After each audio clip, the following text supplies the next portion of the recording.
आदाब, मुंसिफ टीवी में आपका इस्तकबाल है। आप देख रहे हैं जय महाराष्ट्र। पहले हेडलाइंस।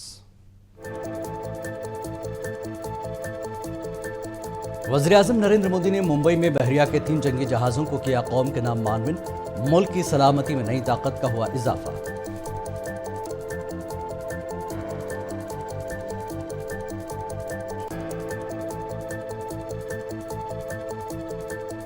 हिंदुस्तान ने हमेशा तौसी पसंदी के बजाय तरक्की पसंदी की अपनाई है पॉलिसी। पीएम मोदी ने मुल्क की बहरिया को मजीद मजबूत करने का किया अहद।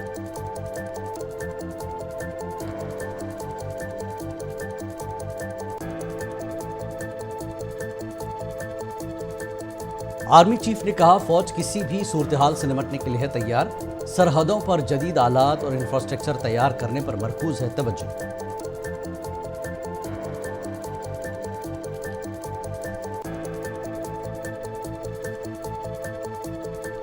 महाराष्ट्र में अमन अमान के मसले पर तलब किया जाए कुल जमाती इजलास। सुप्रिया सुले ने हुक्मरान इत्तेहाद पर मामले पर सियासत करने का लगाया इल्जाम।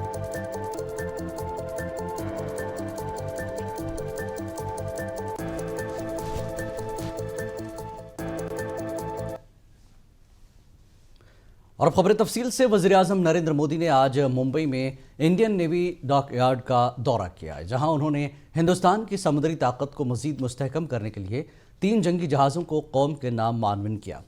इन जहाज़ों में INS सूरत, INS नीलगिरी और INS वाघशेर शामिल हैं।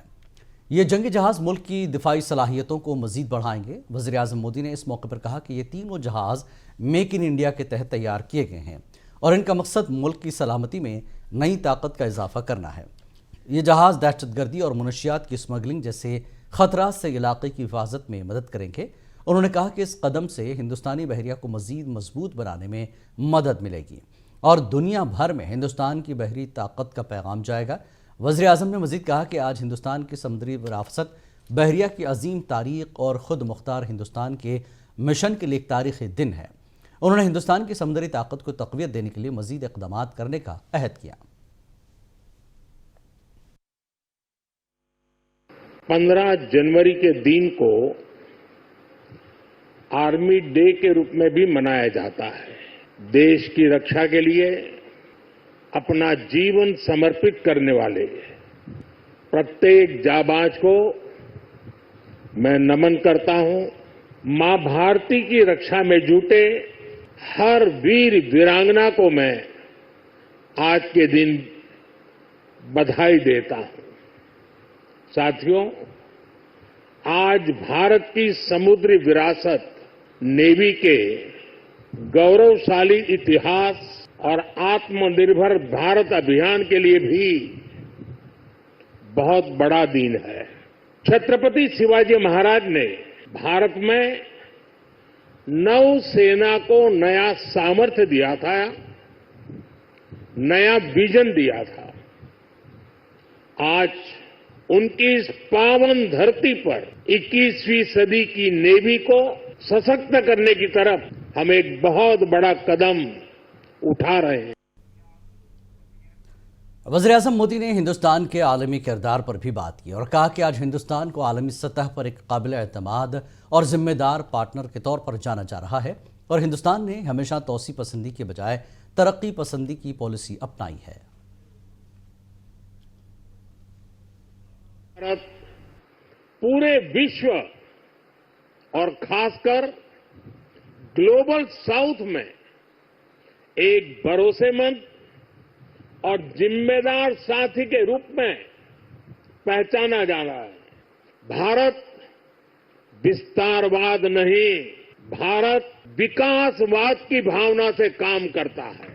भारत ने हमेशा ओपन, सिक्योर, इंक्लूसिव और प्रॉस्परस इंडो पैसिफिक रीजन का समर्थन किया है। इसलिए जब समुद्र से सटे देशों के विकास की बात आई तो भारत ने मंत्र दिया सागर। सागर का मतलब है security and growth for all in the region. हम सागर के विजन के साथ। वज़ीर दिफा राजनाथ सिंह का कहना है कि INS सूरत, INS नीलगिरी और INS वर्कशीर की कमीशनिंग न सिर्फ हिंदुस्तानी बहरिया के लिए बल्कि बहर हिंद के इलाके में हिंदुस्तान की बढ़ती हुई ताकत का भी सबूत है। वज़ीर दिफा ने कहा कि इस खत्ते की अहमियत हिकमत अमली और इक़्तिसादी दोनों लिहाज से आज के तेज़ी से उभरते हुए आलमी मंजरनामे में और भी वाज़ेह हो गई है। आपने लगातार इस संबंध में अपना गाइडेंस हम सबको दिया है। हमारे डिफेंस सेक्टर का लगातार बढ़ता सामर्थ्य इस बात का जीवंत उदाहरण है। आईएनएस सूरत, आईएनएस नीलगिरी और आईएनएस वागशेर यानी एक डिस्ट्रॉयर, एक फ्रिगेट और एक सबमरीन की एक साथ हो रही हिस्टोरिक कमीशनिंग सिर्फ इंडियन नेवी की ही नहीं बल्कि आपके नेतृत्व में इंडियन ओशन रीजन में भारत की बढ़ती ताकत का भी यह प्रमाण है। साथियों, वैसे तो इंडियन ओशन रीजन में हमेशा से जियो स्ट्रेटेजिक और इकोनॉमिक दृष्टि से यह रीजन महत्वपूर्ण रहा है, परंतु आज के तेजी से बदलते हुए परिवेश में यह और भी महत्वपूर्ण हो गया है। आज हम यह कह सकते हैं कि जो महत्व पूर्व में अटलांटिक ओशन का हुआ करता था, वो महत्व आज शिफ्ट होकर इंडियन ओशन की ओर आ गया है। मरकजी वज़ीर ममलिकत दिफा संजय सेठ का कहना है कि वज़ीर आज़म नरेंद्र मोदी ने अज़्म किया है कि आज से 22 साल बाद जब हिंदुस्तान 2047 में आज़ादी के 100 साल मुकम्मल करेगा, हम दुनिया की बेहतरीन कौम होंगे। संजय सेठ ने इस यकीन का इजहार किया कि पूरा मुल्क तरक्की याफ्ता हिंदुस्तान के हदफ को हासिल करने में अपना रोल अदा करेगा।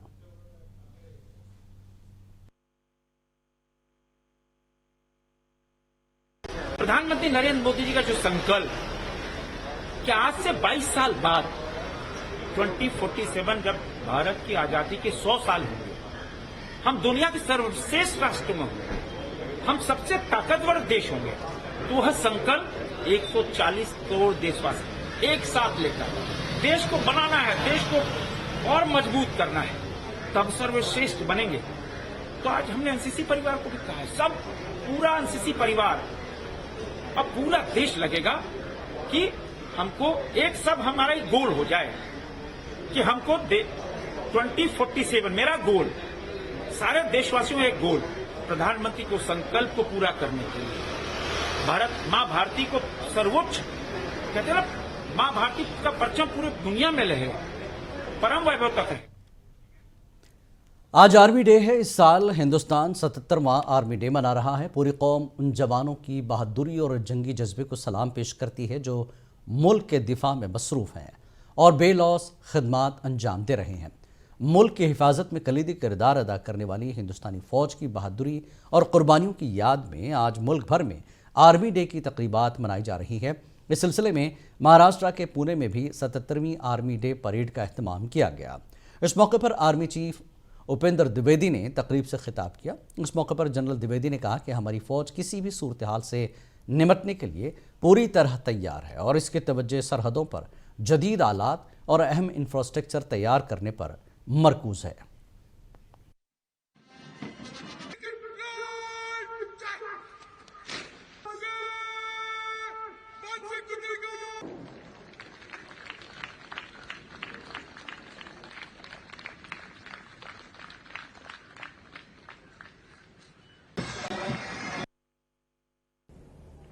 So to begin with, as far as Atmanirbharta, what we call is the self-reliance. In self-reliance, I look from 3 points of view. One is the mental self-reliance of every Indian. Second is the industrial development of the production house self-reliance. And third is the Indian way of reaching the goal of Viksit Bharat. That is also part of the self-reliance. So as far as, if you see the mental, whatever you have seen here, that even the veterans tableau was towards the nation building what we had. Everything was Indian in nature. The names also what you saw in various equipment, it had a Indian touch to it. Army chief general Upendra Dwivedi का कहना है कि शुमाली सरहदें महफूज हैं क्योंकि वो हिंदुस्तानी फ़ौज बैठी है और हिंदुस्तानी फ़ौज इस तादाद में है जो किले को संभालने के लिए दरकार है। ताहम हमें इस बात को यकीनी बनाना है कि जो कुछ भी गलवान में किया गया था उसे दोबारा नहीं होना चाहिए।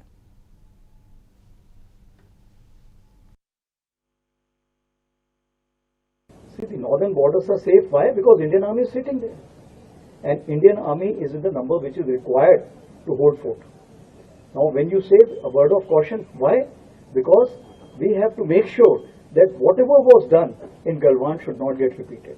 It means our eyes and ears and whole of nation approach should be focused towards that. Whether it's a diplomatic effort or a military effort or even MHA in terms of CAPF effort. We all should converge on this issue and make sure that we should not get any such surprises in the future. See, the northern borders are safe. Why? Because Indian army day parade में NCC से जुड़ी लड़कियों ने भी बढ़ चढ़कर हिस्सा लिया। इस मौके पर एनसीसी कैडेट्स ने खुशी का इजहार किया और परेड में हिस्सा लेने को फख्र का लम्हा करार दिया।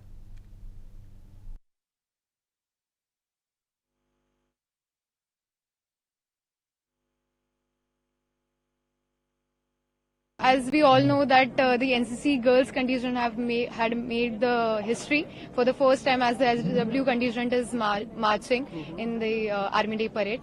We feel very honored and blessed that we are here today. Sir हमारी भावनाएं बहुत, जैसे कि आप इन सबके चेहरों पे देख ही सकते हैं, बहुत हमारे लिए बहुत खुशी का दिन है, बल्कि हमारे लिए बहुत गर्व की बात है कि इस परेड में हम शामिल हुए। बहुत ही प्राउड फील हो रहा है। हम एक तरफ से नारी शक्ति को रिप्रेजेंट कर रहे हैं। बहुत ही ज्यादा हमें प्राउड फील हो रहा है कि हमें आर्मी डे परेड करने का मौका मिला है।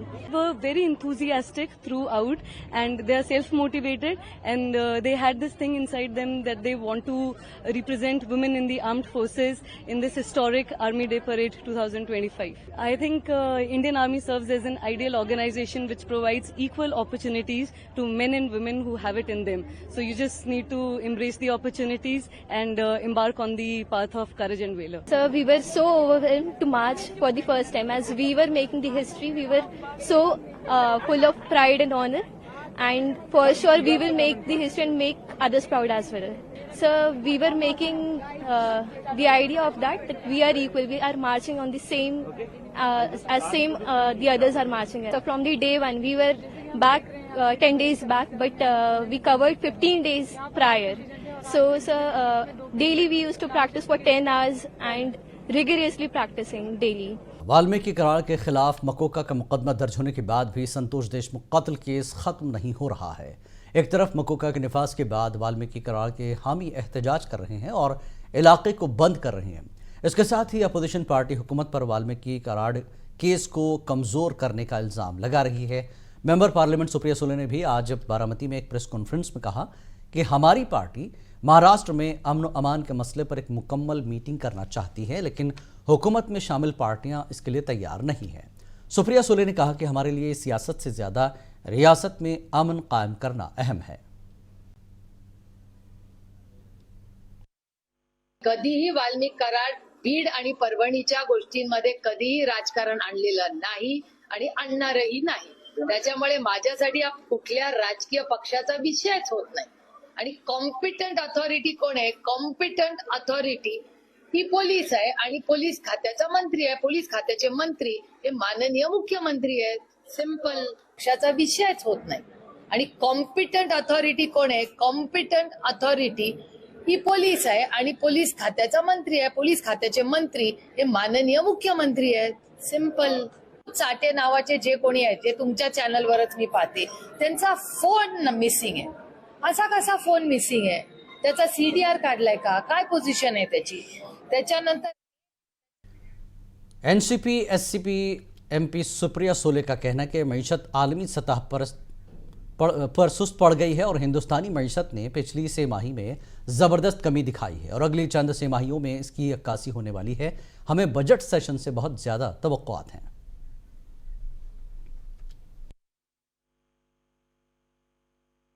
I'll give the replies for both. I've heard the statement. What really is alarming is the economy of this country. The economy has slowed down globally, as in India also. Indian economy has shown a huge dip in the last quarter, and the next few quarters it is going to reflect. That's what the numbers are showing. So it's a very alarming situation. So we have a lot of expectations from the budget session. Even the RBI has not cut the repo rate. So it will all evolve in the next few weeks to come. Shiv Sena UBT के रुकन parliament Sanjay Raut ने वज़ीर-ए-आज़म नरेंद्र मोदी पर तनकीद की। संजय राउत ने कहा, media से बात करते हुए कहा कि वज़ीर-ए-आज़म मुल्क भर का दौरा कर रहे हैं, लेकिन उन्हें मणिपुर जाने की फुर्सत नहीं है।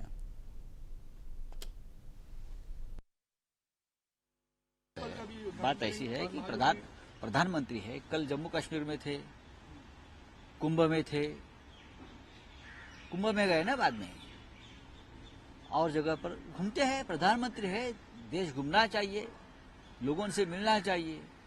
ऐसे जो काम है राष्ट्रहित में, उसका लोकार्पण करने की जिम्मेदारी प्रधानमंत्री के ऊपर होती है। अगर मुंबई में आकर प्रधानमंत्री जी ये जो काम आप बोल रहे हो कर रहे हैं, तो स्वागत है। इस्कॉन का भी मंदिर का लोग। भीड़ में मकतूल सरपंच संजय देशमुख के भाई धनंजय देशमुख ने हुकूमत से इंसाफ का मुतालबा किया है। उन्होंने कहा कि कातिलों को सख्त सजा मिलनी चाहिए और समाज को यह पैगाम जाना चाहिए कि कानून की पासदारी हर सूरत में होगी।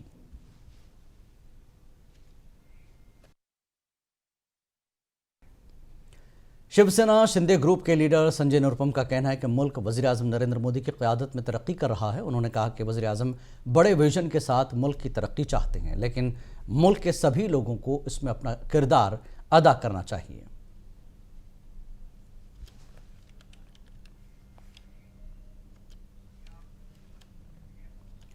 मकोका के तहत वाल्मीकि करार के खिलाफ की गई कार्रवाई पर मनोज जारंगे पाटिल ने कहा कि इस केस की समाअत जल्द की जाए और तमाम मुलजमीन का नार्को टेस्ट किया जाए। उन्होंने कहा कि इन मुलजमीन की मदद करने वालों को भी शरीक मुलजिम बनाया जाए। पाटिल ने मफरूर मुलजमीन को पकड़ने का भी मुतालबा किया। तो देशमुख की हत्या में शामिल होने के शक में आज वाल्मीकि करार पर मकोका के अंतर्गत कार्रवाई हुई है। इस संदर्भ में बात करने के साथ में अपने साथ में मराठा आंदोलक मनोज जारंगे पाटिल है। पाटिल, आज वाल्मीकि करार पर मकोका के अंतर्गत कारवाई हुई है। काफी दिनों से उनके ऊपर कारवाई की मागणी होती, क्या आपकी परिस्थिती? नाही, माहिती मिळाली मला आता पण आपल्याकडूनच. ही चांगली गोष्ट आहे, कारण इतके गुंडगिरी करणाऱ्यांना, इतका जातीयवाद पसरवणाऱ्या एक लाभार्थी टोळी जी मोठी होती, तिचा सफाया करणं मुख्यमंत्र्यांची जबाबदारी होती, कारण तो राज्याला खूप मोठा डाग होता. कारण जर गोरगरीब शांततेने सुखानं जीवनच जगू शकत नव्हते. कुणाची छेडछाड, बलात्कार, जमीन हडप करणे, प्लॉट हडप करणे, चोऱ्या करणे, दरोडे टाकणं, खंडण्या मागणं, त्यातून खून करणं, हे असले प्रकार सर्रास चालू होते. आणि याच्यावरती आवाज उठवत नव्हता. लोक दबायचे, भ्यायचे. आता लोक भेट नाहीयेत, दबावाला जुमानत नाहीयेत. लोक आता महाराष्ट्र में गैर कानूनी तारिकीन वतन के खिलाफ पुलिस की कार्रवाई जारी है। थाने के उल्हासनगर में पुलिस ने गैर कानूनी तौर पर रहने वाले 3 बांग्लादेशी खवातीन को गिरफ्तार किया है।